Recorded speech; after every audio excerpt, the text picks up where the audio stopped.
আসসালামু আলাইকুম সবাইকে। এখন আমি যেই কেকটা ডেকোরেশন করছি সেটা ছিল 2 পাউন্ডের মধ্যে একটা কেক এবং এডিবল পিকচার দিয়ে কাজ করা।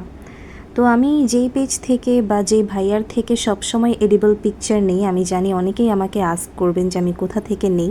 তো আমি যেই পেজ থেকে নেই সেই পেজটা আমি মেনশন করে দিব, আপনারা সহজেই জেনে নিতে পারবেন যে আমি কোত্থেকে নেই।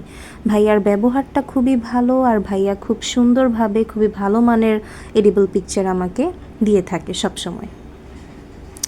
তো এটা ছিল 2 পাউন্ডের একটা কেক। এখন আমি লেয়ারিং করে নিয়েছি, এরপরে মিল্ক সিরাপ অ্যাড করে দিচ্ছি। ভ্যানিলা কেকের মধ্যে মিল্ক সিরাপ দিলে অনেক বেশি টেস্টি লাগে, অনেক বেশি ভালো লাগে।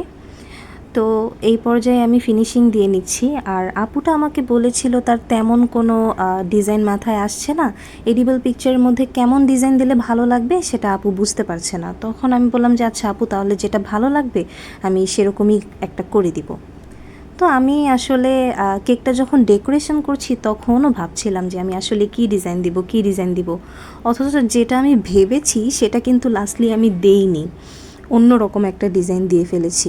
তো যাই হোক, আপনারা যারা কেক ফিনিশিং করতে যেয়ে অনেক বেশি টেনশনে পড়ে যান, খুবই স্বাভাবিক ব্যাপার টেনশনে পড়াটা। এখন কেক ফিনিশিং দেওয়াটা যত প্র্যাকটিস করবেন তত হাতে আসবে। আগে আমারও অত একটা হাতে আসতো না, তবে এখন আমি খুব বেশি প্র্যাকটিস করতে করতে কেকের ফিনিশিং দেওয়াটা এখন আমার কাছে ইজি হয়ে গেছে। তো যখন আপনারা শিখে ফেলবেন তখন আপনাদের কাছে আর জিনিসটা কঠিন লাগবে না।